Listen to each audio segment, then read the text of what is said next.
Hello, I'm Philippe Cloutier, President and CEO of Cartier Resources, exploring for gold in the Abitibi Greenstone Belt. Flagship project is the Chimo Mine property on which we just put out a PEA. It's been a very long day. Let's look. There's 180 investors here. Yeah. It's as busy as heck. Yes. You've been multiple meetings, Yes. telling the story, getting people to understand what you're doing and how you're doing it. Only one more day to go.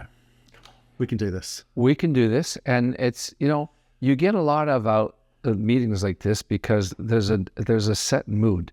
Arguably, the markets aren't good. So when CEOs meet each other, we're, exchanging ideas, cross-pollinating, and tossing stuff around. And it's almost like a therapy session. We all know that in the last 2 or 3 years, we've built tremendous value in our companies, in our projects. We are a bit disappointed that the market's not, recognizing that value, and we're seeing it in the share prices.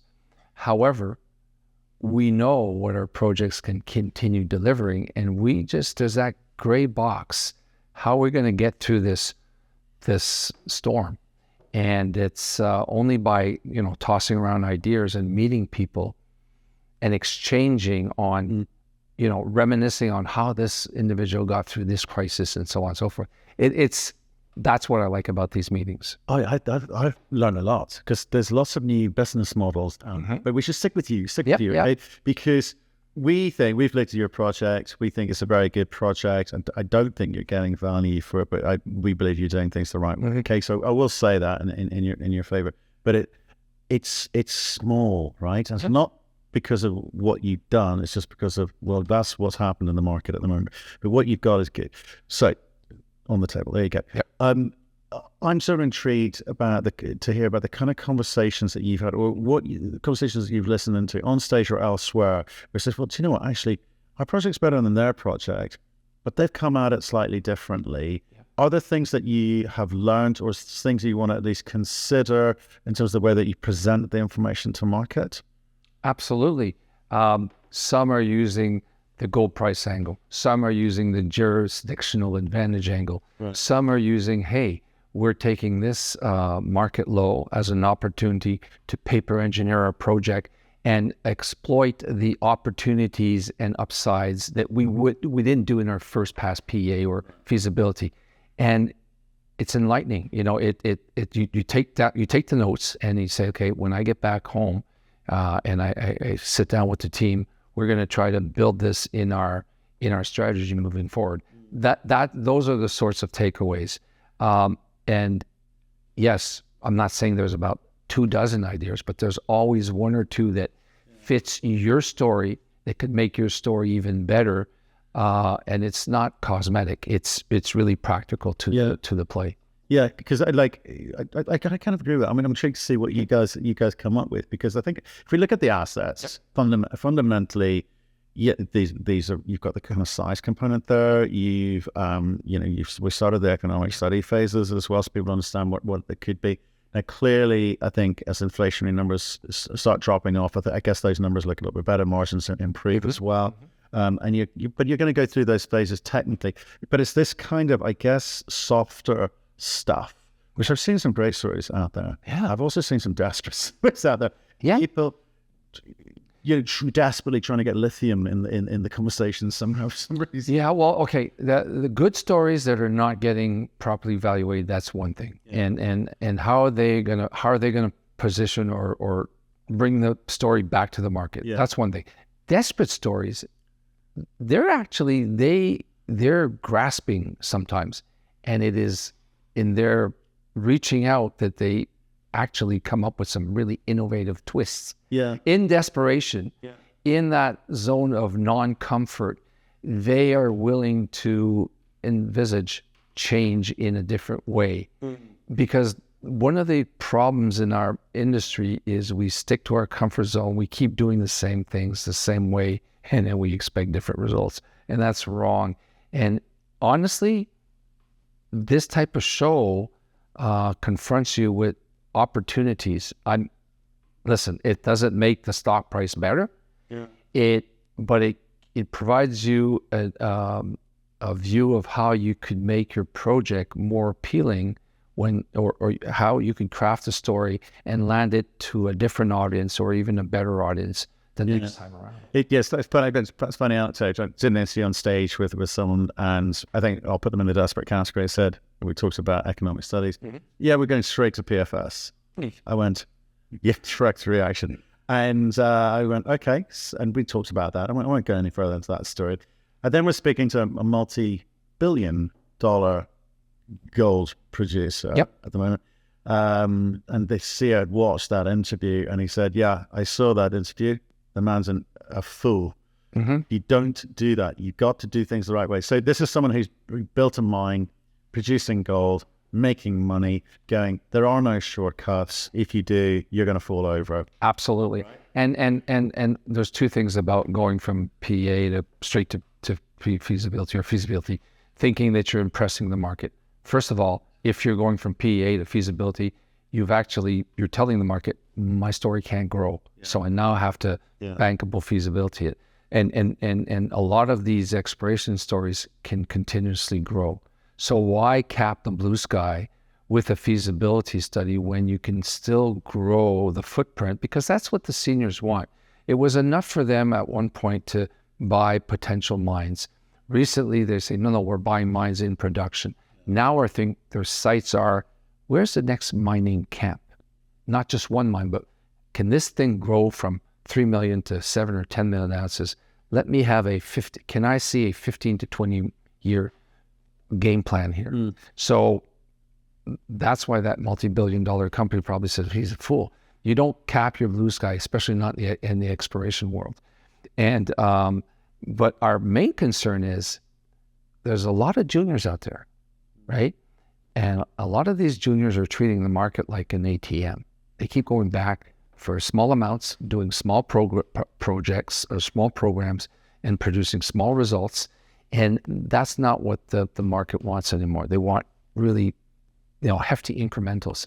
So the juniors are now thinking of doing what the seniors are doing, consolidating, merging together to attain critical mass and address that, that concept of skating to where you think the puck's going to be and not where the puck. But let's look.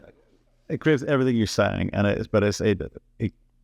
it's hard to understand why people in the sector don't all agree on that, because anyway, desperate people do desperate things. So let's get back to your projects and what you were doing. Okay, you hit upon something which we're also hearing a lot in this conference. This is what I love. You kind of hear the kind of conversations, narratives about what people think about. And some of us been around M&A, because there has been some M&A. I think there clearly will be more M&A.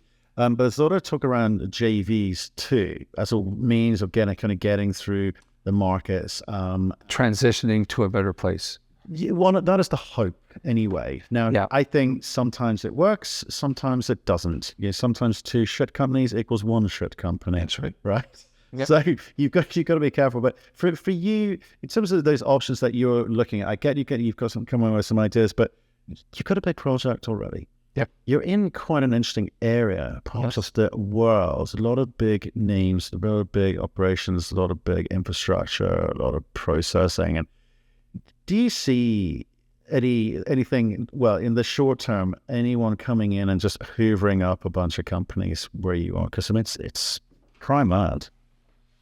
Yes. Prime assets. Yes. Prime assets at depressed prices. They have to come in at it, out of left field, and they have to coordinate their efforts and offers, really come in and raid the situation. From the junior perspective, juniors are always evaluating what's the least dilutive path to growing through this. All right.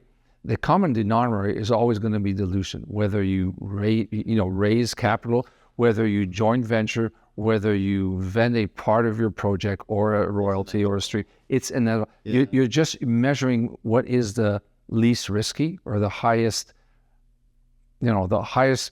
potential reward for your investors through that dilution. Yeah. Because you can't grow without dilution. It's exploration is by definition a dilution process, And when you get to the production decision, you're going to write off all of that value you've created. Yeah, and sometimes the cheapest money isn't always the best money. But I agree with you. But I want to go back to you. Yeah. So, okay, so remind people what we're starting with. Chimo, remind people what that is. Okay, well, Chimo is a past-producing mine, so it has the benefit of endowment that's clearly demonstrated. It's got metallurgical properties and rock mechanics all built into the system. So we started with an asset that was a past producer that had shut down in 1997, not for lack of ore, obviously, but for, depressed or bad economic conditions. Fast forward 25 years with, new innovations in mining and metallurgy.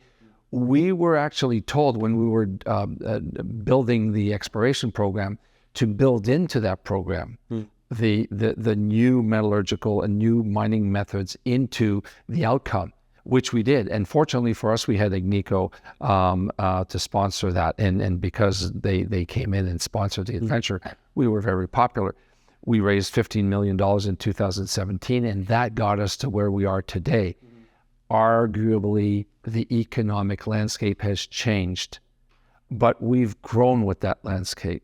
And fortunately for us, because the asset has a very robust geological signature that we know exists over a 15-kilometer strike length. We've only tested 2.5 kilometers. So now we can revert to, having a foot in both worlds. Keep growing the ounce count around the infrastructure because that builds solid value, and you've got a sub-shovel-ready project. But you could also explore along strike to develop a new group of ounces to the east or to the west. And so that's what we're looking at, is to continue developing the footprint. And we're very fortunate that we built all that value twice now, once in 2022 in the market low and another time in 2023. That's all we could do, is focus on building value. Yes, it is, it is dilutive in a sense, but when and if the markets turn, we will be ready. And that's what I think most juniors have to do. Focus on what they can do to keep building value, and always be ready and relevant if the market turns around. It's a funny word, actually. Value. We're building value because it's not valued. Building value is not valued at the moment. No, it's not valued, but ounces in the ground do not rust, period. Okay? And ounces in the ground in certain jurisdictions are worth more. Arguably, if the price of gold goes, let's just for instance, the price of gold goes to $3,000.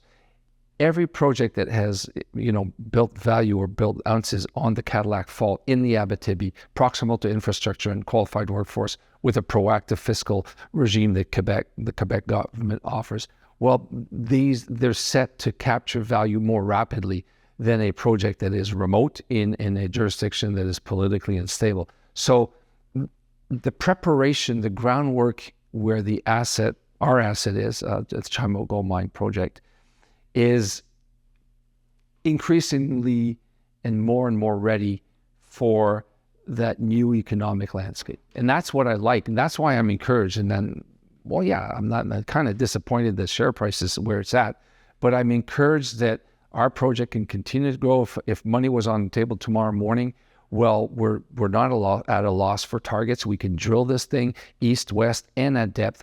And so, we're not stuck. We're not like going to be stuck like a deer on a highway in headlights. It's about the Agnico factor here, because obviously they've been a little bit busy recently, right? And they've got their own sets of priorities going on. New filters. Absolutely. Yeah. But at the same time, they've got to take care of number one. Mm-hmm. You've got to take care of number one. Absolutely. But they hold a chunk of you, right? They what percent? 15.7%. Right. So it's coming down as percentages. Yeah. Is it time to get another strategic in? Oh yeah. Those are things we're working on, and it would not irk them or Agnico. It would not bother them in any way. They would see this as, again, Cartier being creative and being able to attract those new strategics. We're talking about a company that has grown from a few billion market cap to over 40 billion market cap. Mm-hmm. They now, they have a new set of marching orders. They're undergoing the honeymoon process of Kirkland Lake and Yamana. So it's not a menace to them to see somebody else come in. Okay. And we're going to do everything with it we need to keep growing this thing. Because I think to Agnico Eagle, you've got a good project. It's got size to it as well, and more size potential to it as well. But Agnico Eagle right now, it's far from being caught. No, but to a certain type of company, it may be very, very attractive. Absolutely. So you've done the work properly. Mm-hmm. You know a lot about what you're seeing here, and as you say, 2.5 out of, which was it, 14? Yep. Yeah. You got a bunch of blue sky with the right balance sheet. And some companies, that's what they're looking for. They're looking as an entry. They want a sub-shovel ready project with a lot of blue sky, and that's what they want. They don't want to come into a jurisdiction and have to do the 5, 10, 15-year process of drum staking. So waiting for Agnico to take you out is not a winning strategy. Waiting for the markets to turn around is not a winning strategy. You have to, respect your deposit, respect, your financial capacities, and always be doing something that's going to grow and get you positioned for that, that opportunity that may arise. I said that is new to our conversations. I like that. Indeed. I also respect the fact that we're the last ones in the building. Yeah. We have to shut this place. Shut this place down. We need to go. So great conversation. Yeah. Keep doing what you're doing, because I think you're doing it the right way. And obviously, I would love to hear about any kind of conversations that you do have with interested parties at the appropriate time. Definitely. But a few things to do. You've got to keep busy in other ways between now and then, but I think that would be a big one. Keep moving forward.